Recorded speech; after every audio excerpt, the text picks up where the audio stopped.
بسم الله الرحمن الرحيم، والصلاة والسلام على أشرف المرسلين. مشاهدي ومتابعي قناة تيسير، مرحبا بكم في هذا العرض الجديد على القناة ديالكم تيسير. كما كشاهدتوا أرض جات على القدرون، المساحة ديالها 5 الهكتارات في النواحي ديال الحاجب.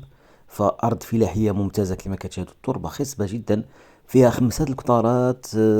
كاين فيها 2.5 الهكتارات التيتر ديالها بوحدو، وكاين كذلك 2.5 الهكتارات التيتر ديالها، يعني المجموع 5 الهكتارات فيها 2 ديال التيترات على القطرون. كما كتشاهدوا متابعينا الكرام ومشاهدينا الكرام، جبنا لكم هذا العرض المتميز صراحة في النواحي ديال الحاجب. فالارض التربه ديالها ما شاء الله فلاحيه، وراه كتبين لكم، شفتوا الصوره ديالها كي دايره التربه ما شاء الله، ديال الفلاحه، ديال البصله، ديال البطاطا، ديال الاشجار المثمره، ديال الداليه. فصراحة جبنا لكم واحد العقار متميز جدا. فالمساحة 5 الهكتارات، فيها 2 تيترات، يعني كاين تيتر ديال 2 كتارات ونص، وكاين تيتر ديال 2 كتارات ونصف. وكاين متابعينا ومشاهدينا الكرام، كاين الامكانيه ان تباع مثلا 2 كتارات ونص، واللي بغى يشري 5 الكتارات يشري على الكوطرون. على الكوطرون متابعينا كما تشاهدوا، على الكوطرون، يعني على الطريق المعبده الكوطرون. فاللي بغى يشري 2 كتارات ونص ممكن انه يشري 2 كتارات ونص، عندها التيتر ديالها. وكاين واللي بغى ياخذ 5 الكتارات كامله، يدير فيها مشروع كبير ديالو فياخذها مرحبا. اذا مشاهدينا الكرام ومتابعينا الكرام على قناه تيسير، فكما كتشاهدوا التربه، دائما احنا في قناه تيسير كنتكلموا لكم على العوامل ديال النجاح ديال المشروع الفلاحه. يعني الناس اللي عندهم حاملين مشاريع ديال مشاريع فلاحيه، بغى يدير فيرما، بغى يدير مثلا واحد السكينه ديالو، يدير فيرما تما كيقابلها، ولا يدير واحد التجاره ويقابلها. فدائما كنعطيوكم العوامل ديال النجاح المشروع الفلاحي قبل ما تشري الارض.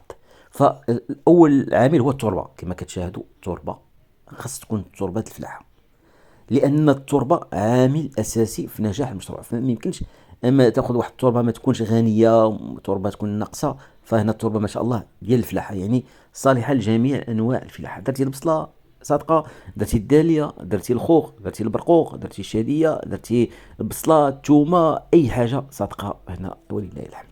فهذا العامل الاساسي الاول. العامل الثاني كذلك، وهو كذلك مهم بنفس الدرجه كالعامل الأول اللي تكلمنا عليه متابعينا ومشاهدينا الكرام، وهو العامل ديال الماء. يعني خاص تكون الفرشة المائية. الإنسان المشروع الفلاحي كيحتاج الماء، ناهيك عن الماء ديال الله سبحانه وتعالى، المطر، فهذاك بركات وخيرات فيه ما شاء الله. فهاد الماء عنصر أساسي. هاد المنطقة هذه، هاد الأرض فيها عين، فيها عين. وهاد السنه لان التساقطات المطريه كانت شويه ضعيفه، فنشفات هذيك العين، لان ما كاينش الثلوج، ما تسقطاتش الثلوج. ولكن بفور ان شاء الله تسقط الثلوج ان شاء الله، غادي ترجع هاد العين هنا في هاد الارض هنا. والفرشه المائيه لداخل، يعني لاناب فرياتيك، معروفه هاد المنطقه بوفره المياه. اذا مشاهدينا ومتابعينا الكرام، ف يعني وكاين العامل الثالث اللي كيبغيوه الناس في المشاريع، فهو طريق اللوجيستيك.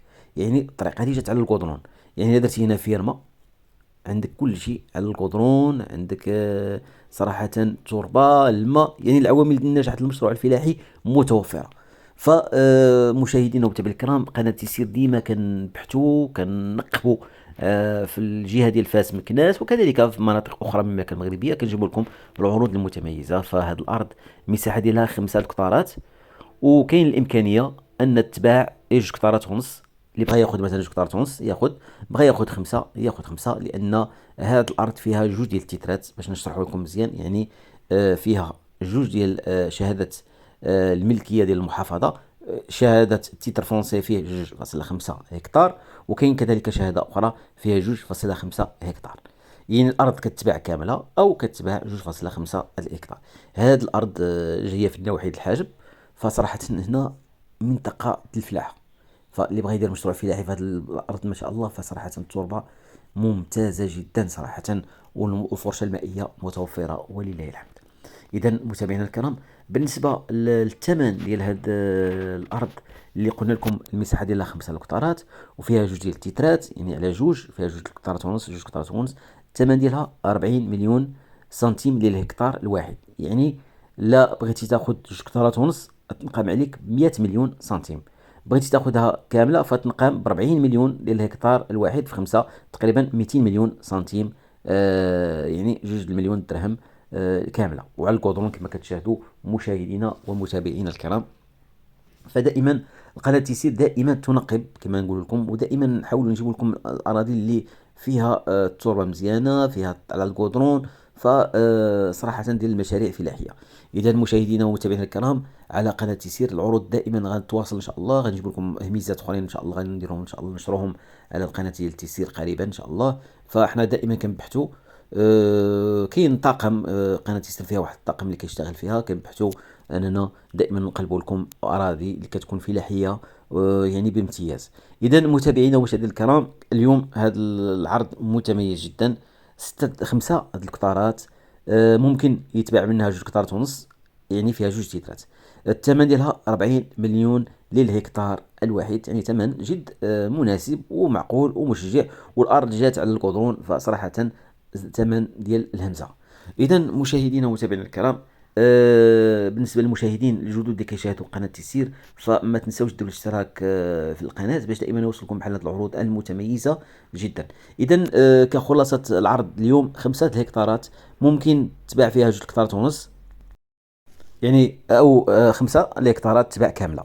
اذا مشاهدينا ومتابعينا الكرام، نشكركم على حسن متابعتكم ومشاهدتكم هذه القناه ديال التيسير، وان شاء الله دائما جديد في هذه القناه ديال التيسير، ونسال دائما لكم ان يحفظكم الله سبحانه وتعالى بحفظه العظيم، والى عرض ان شاء الله قادم بحول الله وقوته.